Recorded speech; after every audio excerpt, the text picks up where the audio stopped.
I still remember the way she hugged me the day her acceptance letter came in, like I was the one who got into Harvard, not her. "I couldn't have done this without you," she whispered, burying her face into my shoulder. Her voice shook, and I thought it was from gratitude. I didn't realize, not then, that it was guilt. "My name is Evelyn, and I'm 63 years old. I spent the better part of my adult life building a modest but stable real estate business with my husband. We raised 2 children, Michael, our quiet, brilliant boy, and Beth, our firecracker daughter. When Michael brought home Rachel for the first time, I knew this girl would wreck him, but he loved her.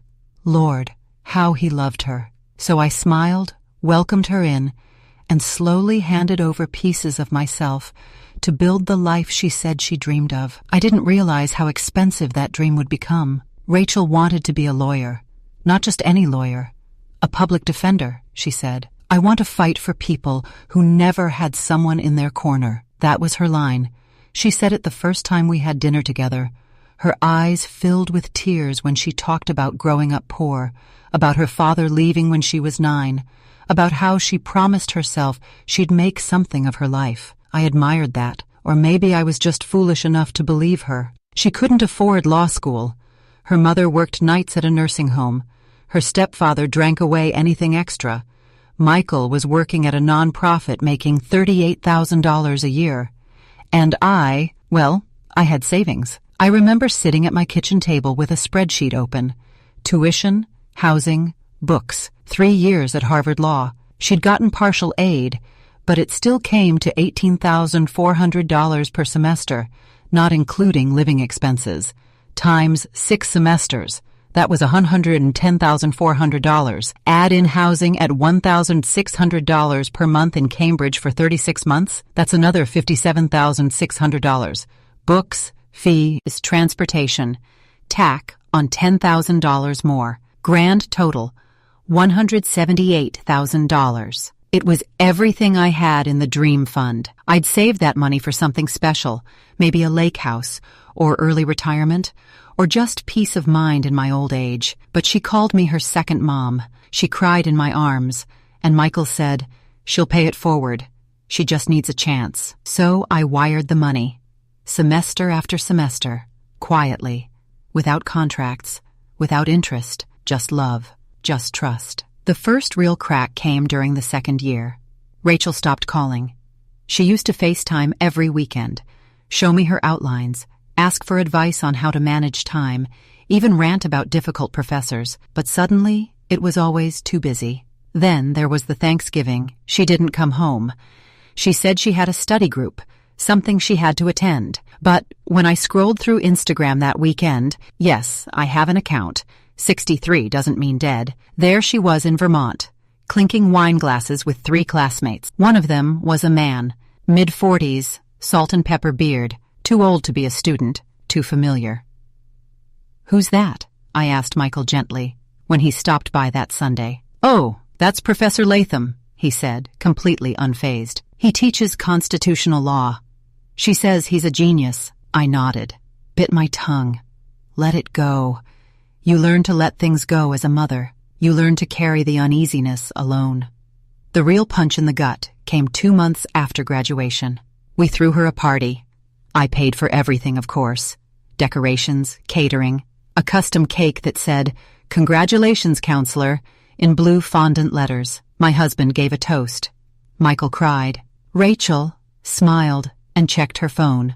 A lot. I asked if she had any job prospects. "Oh," she said lightly, "I'm actually considering staying in Boston for a bit. I got an offer from the university as a research assistant." "For whom?" I asked, knowing the answer before the words even left her mouth. "Professor Latham," she said and smiled. Not nervously, not sheepishly, just smiled. It was mid-January when my son came over alone.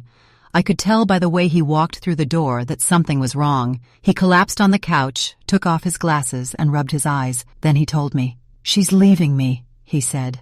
"She wants a divorce." My heart stopped. I didn't say anything for a long moment. I just stared at the man I had raised, the sweet boy who used to collect dandelions for me in paper cups. His face was gaunt. He'd lost weight. There were lines on his forehead that hadn't been there before. "Why?" I finally asked. He hesitated, then whispered, "She says she fell in love with someone else." I didn't ask who. I didn't need to. I sat in silence for hours after he left. Just silence, the kind that rings in your ears, thick and wet, like a storm cloud pressing down on your skull. $178,000, that's how much I gave her. And she didn't just leave my son, she used him. She used me. I felt violated, like something sacred had been stripped from me while I wasn't looking. And worse, I let her do it. I handed her the knife and asked her to be careful. She smiled and sank it in. I didn't sleep that night, not a second. I stared at the ceiling and started making a list in my head, not of what I'd lost, but of what she owed me. That week, I drove to Boston unannounced. What I found in her apartment made my hands shake, but not from sadness, from rage. She thought I was weak. She thought I was done. She was wrong. 3 days after Michael told me she was leaving him, I packed my overnight bag, filled my thermos with black coffee, and drove the 3.5 hours from Stamford to Boston. I didn't tell Michael. I didn't tell anyone. Not even my husband. I needed answers, and I needed to look her in the eye when I got them. It was a cold Monday, January 22nd. The roads were still crusted with last week's snowfall, and the sky looked like the inside of a Tupperware lid, dull, gray, and suffocating. I drove with the heater on full blast, gripping the steering wheel so tightly that my knuckles turned bone white. I wasn't even sure she'd be home, but I had the address. 34, Waverly Street, apartment 2B. I had mailed her checks there for 2.5 years. When I pulled up, I noticed something right away. The Tesla, parked neatly in front of the building, deep blue with a vanity plate that read, JD for Life. I knew Rachel didn't own a car. She had always said Boston parking was too expensive, but there it was, sparkling like a trophy in the driveway, and I knew Michael didn't own it. He drove a 2007 Corolla with a broken passenger mirror. I rang the buzzer. No answer. I rang it again. Still nothing. I didn't move. I stood there, pressed the button for a third time, and then a man's voice answered. Groggy, irritated. Yeah? I didn't respond. He buzzed me in anyway. The apartment door was slightly ajar. I knocked, and when it creaked open wider, I saw them. 2 wine glasses on the coffee table, an open textbook on the couch, and a pair of men's dress shoes by the door, size 11, maybe 12, not Michael's size. And then I saw her. Rachel walked out from the hallway in a silk robe, hair tied up, no makeup, barefoot. She froze when she saw me. Evelyn, she said, blinking like she was trying to wake herself up from a bad dream. Surprised? I asked, stepping in. I wasn't expecting visitors, she mumbled. I looked her dead in the eye. Clearly, there are moments in life when you realize you've been a fool. Not just mistaken, a fool. I looked around her apartment. Flat-screen TV mounted to the wall, a new MacBook on the desk, custom leather chairs, a Peloton tucked in the corner. None of this screamed, struggling public defender. Nice place? I said coolly. You redecorated? She opened her mouth to respond, but I didn't let her. Rachel, who bought the Tesla? She blinked. Excuse me? The Tesla. The $72,000 car parked out front. She hesitated. Then, too quickly. It's not mine. I stepped closer. I checked the plates. The registration is under your name. That shut her up. She tried to deflect. Look, I understand you're upset, but my marriage with Michael, it's complicated. You wouldn't... I paid your rent, I snapped. My voice cracked like a whip across the room. I paid your tuition. I sent you grocery money when you said your card was declined at Whole Foods. I gave you my time, my love, my trust.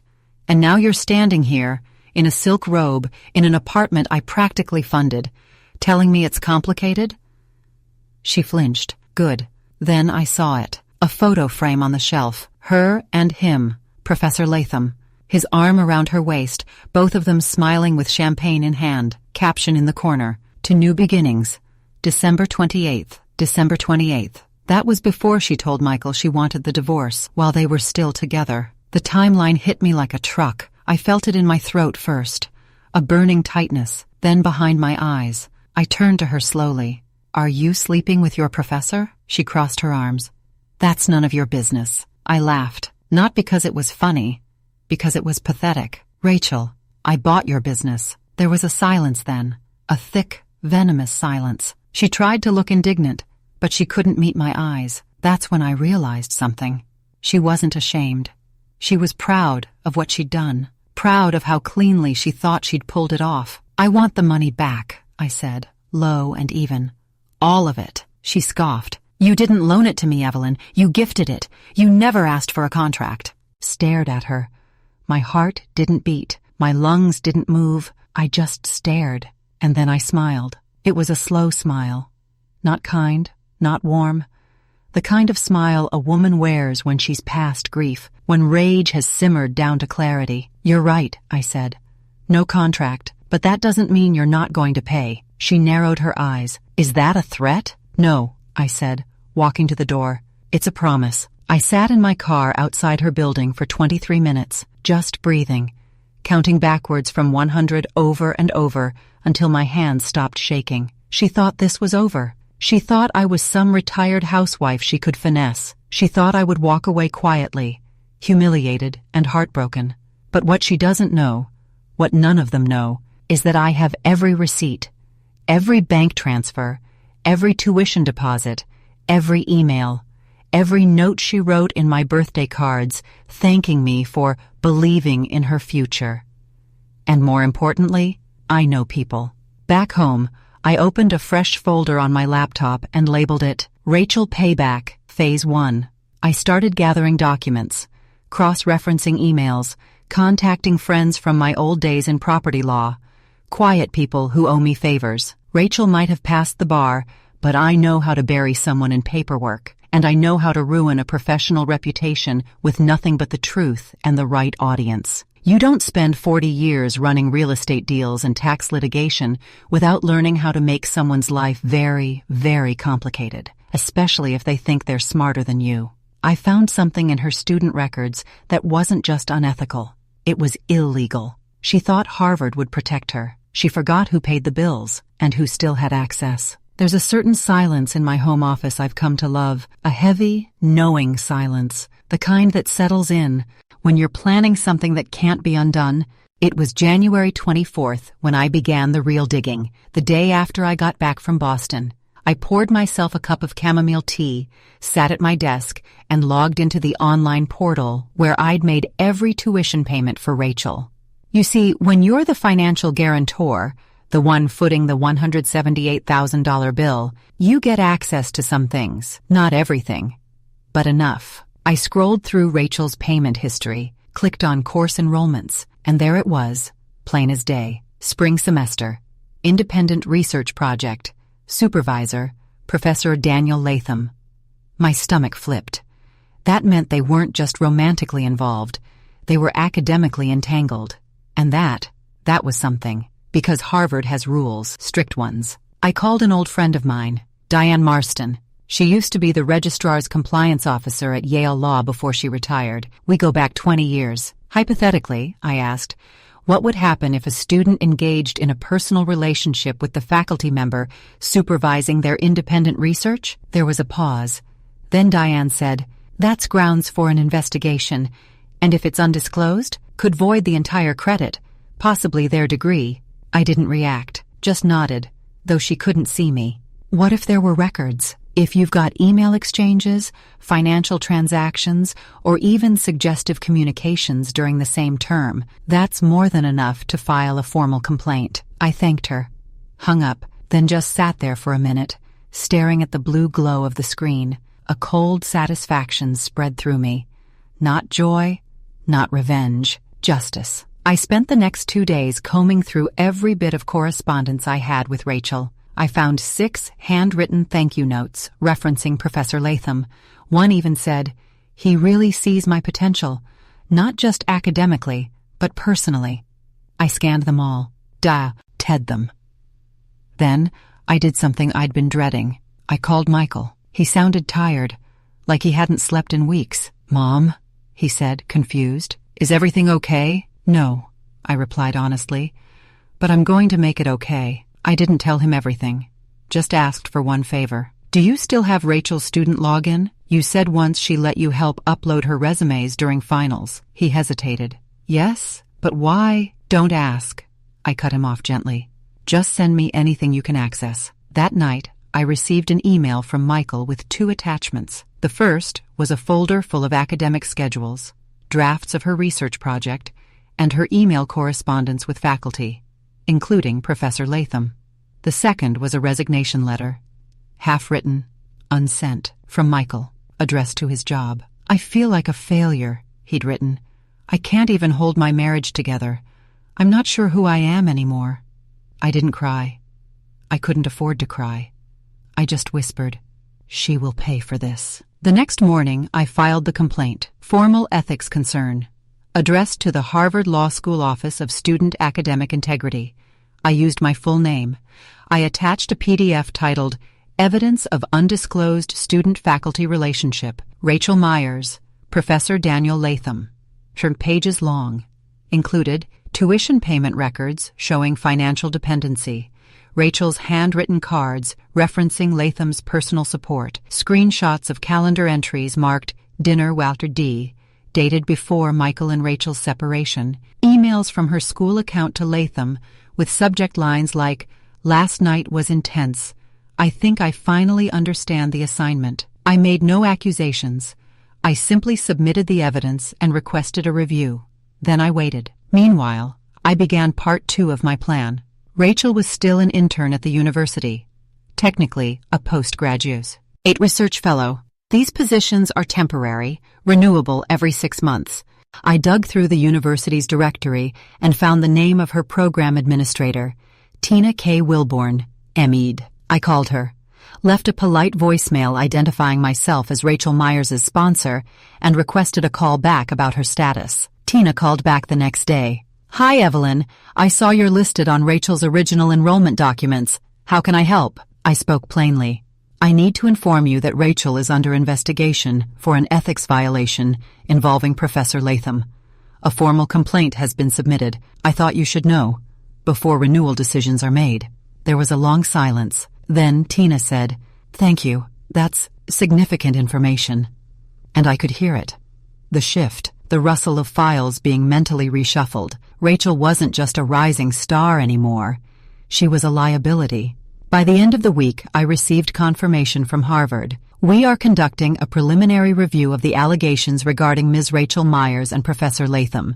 Due to the nature of the concern, both parties have been notified and will be interviewed." I printed it out, highlighted the sentence, "Both parties have been notified."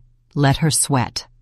Let him sweat too. She'd played her cards thinking no one would ever look too closely, thinking her new life would simply glide forward without consequence. But she underestimated the one person who built their life from grit, sacrifice, and precision.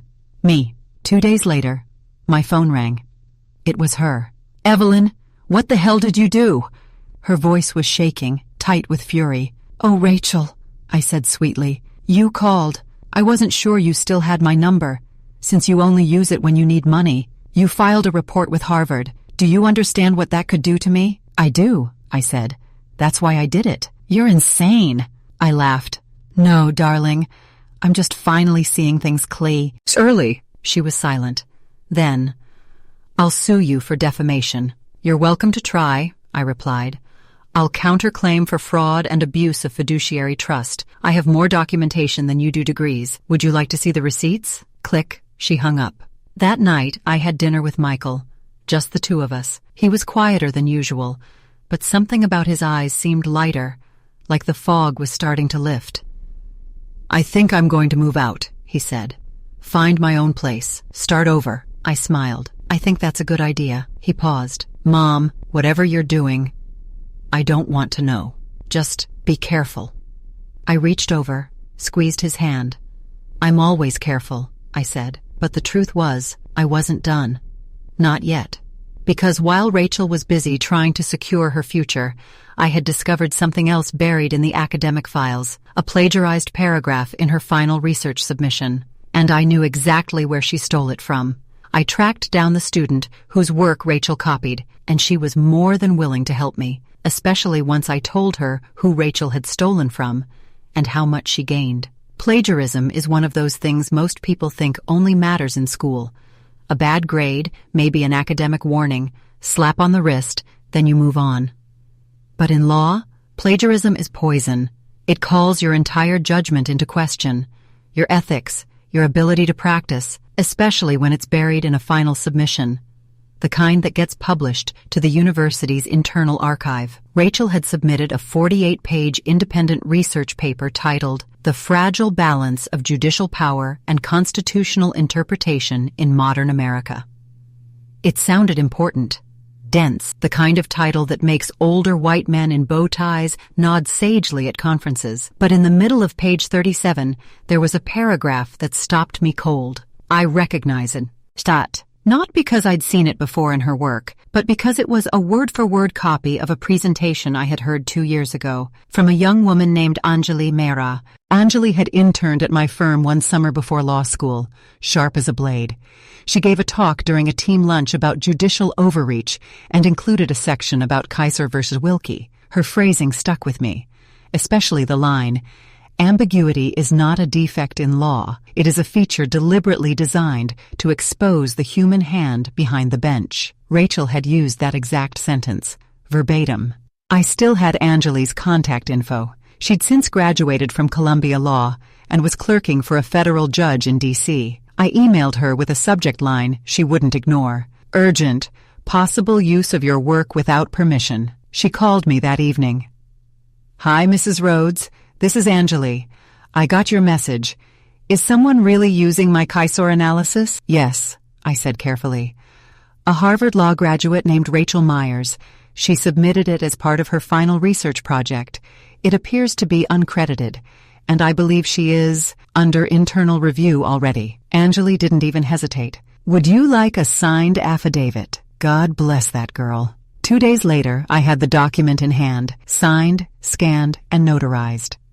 It stated clearly that the original work was hers, presented publicly in July 2022, and never shared with or licensed to Rachel Myers. I forwarded it to the Office of Academic Integrity with a single line, "Further information relevant to pending investigation." Then I waited. I didn't need Rachel's collapse to be loud. I just needed it to be official. Meanwhile, my phone started ringing more than usual. First, it was Michael again. "She called me," he said, sighing. "Said she might lose her degree, that you're out to destroy her." I was quiet. Then I said, "She destroyed herself. I'm just the one turning on the lights." He didn't argue. Then it was her mother, Carol, calling from some nursing home payphone, I assume, since the number cam. "Yup, restricted." "You think you're a saint, don't you?" she rasped, coughing. "You think because you got money you can tear her down." "I gave Rachel more than money," I said coldly. "I gave her the life she wanted. She just didn't want to keep it honest." She cursed at me and hung up. They always hang up when they lose control. On February 4th, I received an official email from Harvard Law's Ethics Board. After review of submitted evidence, the board has determined that Ms. Rachel Myers committed an academic violation involving unauthorized use of another individual's intellectual property in a credited independent study course. As such, the board has voted to revoke credit for the course in question and is further reviewing degree eligibility in light of the finding. Both Ms. Myers and Professor Latham have been placed on administrative leave pending investigation of additional misconduct. I didn't print this one. I framed it. That same week, Rachel was let go from her postgraduate position. Her name was quietly removed from the university's website. She posted nothing on social media. No statements, no stories. But I heard from an old colleague that Latham, Professor Perfect, had hired a lawyer. I smiled when I heard that. Because lawsuits get messy. Depositions are public. And discovery? That's where everything comes out. I called Diane again. "Hypothetically," I asked, "if a student loses their degree, what happens to the bar certification?" She chuckled. "It doesn't matter if you've already passed. Without the degree, your credentials are invalid. The state bar will revoke licensure automatically, even if it's months later, especially if it's months later. It'll be listed as degree invalidation due to academic misconduct. They usually post it to the public registry. I hung up and added one more line to my spreadsheet. Bar license. A pending termination. You might think I was obsessed, that I'd gone too far. But let me ask you this. If someone robs your home, do you just change the locks and move on? Or do you hunt them down and make damn sure they never do it again? Rachel didn't just take my money. She took my trust, my family, my son's belief in love, and worst of all, she smiled while doing it. She genuinely thought she'd gotten away clean. But I had one final piece left to play, a public reckoning. On February 10th, I mailed a package. A thick envelope addressed to the Boston Globe, Legal Affairs Desk. Inside, I placed a copy of the formal ethics complaint, redacted financial records showing my payments, the affidavit from Anjali Mehra, a printout of the revocation notice, a cover letter neatly typed with one sentence bolded. The public deserves to know who is being groomed to lead our legal system and who helped cover it up. I sent it certified mail, tracked it every step of the way, delivered, signed for by a receptionist named Jorge. I gave them a week. On the 8th day, it hit the front page of the Sunday Local. Harvard Law faces scandal, allegations of favoritism, plagiarism, and hidden relationships, rock elite program. Rachel's name was in the 3rd paragraph, Latham's in the 2nd. I didn't appear until the end, just a private sponsor who requested anonymity. But oh, how they looked exposed. The fallout was immediate. Rachel's LinkedIn disappeared.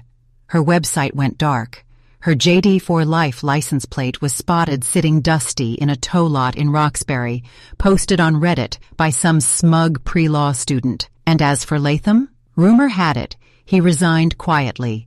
No fanfare, no farewell email. Just gone. Michael came to see me the following weekend. He stood in the doorway holding a bouquet of sunflowers. "You always hated roses," he said. I took them, then hugged him. "Thank you," he whispered. "For what?" "For not letting her win." I didn't say anything, because it wasn't over. Not quite yet. There was one final sting I had to deliver, and I was going to do it face to face. I asked her to meet me, just once, to return something she left behind. What I handed her that day wasn't just symbolic. It was the nail in the coffin of her career, her image, and her pride. I asked her to meet me at a cafe. Not a fancy one. Not some chic, overpriced brunch spot with latte art and quinoa toast. No. I picked the kind of place that smelled like scorched coffee and wet umbrellas, the kind with cracked vinyl booths and laminated menus that hadn't been updated since 1996. She agreed, probably out of curiosity or desperation. Either way, she came. It was February 18th, a drizzly, bone-chilling Sunday afternoon. I got there 10 minutes early and took the corner booth. I didn't order anything, just sat with a plain manila envelope in front of me, sealed, neat. She arrived late, of course, wearing oversized sunglasses like anyone would recognize her. Her hair was tied in a messy bun, but her nails were still manicured. Pale pink, no chips, always keeping up appearances. "Evelyn," she said flatly, sliding into the booth across from me. "Rachel."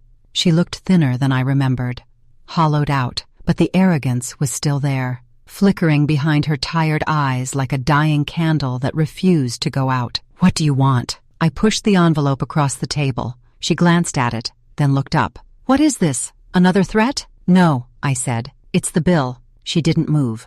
"Tuition," I continued calmly. "Rent, travel reimbursements, study materials, bar prep course, Kaplan, not Barbary. I remember you insisted. Every cent, every wire transfer, every cash withdrawal I made on your behalf. Total, $178,912. Adjusted for inflation and lost investment opportunity, $204,311.98. She scoffed, but I saw the twitch in her jaw. "You're insane," she muttered. "No," I said again. "I'm organized." She leaned back, arms crossed. Her voice took on that high, scathing tone she always used when she was trying to appear composed while cracking. "You know this won't hold up in court, right? You gave that money freely. There's no written contract, no terms, no agreement of repayment." "You're right," I said, nodding. I won't get it back in court. I let the silence hang for a beat. But you'll pay. She narrowed her eyes. Are you blackmailing me? No, I said, smiling. I'm giving you a choice. She stared at me. You can write me a check, I said, or I'll release this document to every law firm in the Northeast that's ever considered your resume, along with your ethics report, the Globe piece, and a statement from me, with one sentence bolded. Ms. Myers refused to reimburse the woman who funded her legal education after being found guilty of academic dishonesty and unprofessional conduct.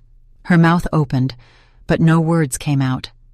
So I leaned in, close. I'll make sure every hiring manager Googles your name and finds one thing: shame. She tried to laugh it off, but it came out strangled. You're bluffing.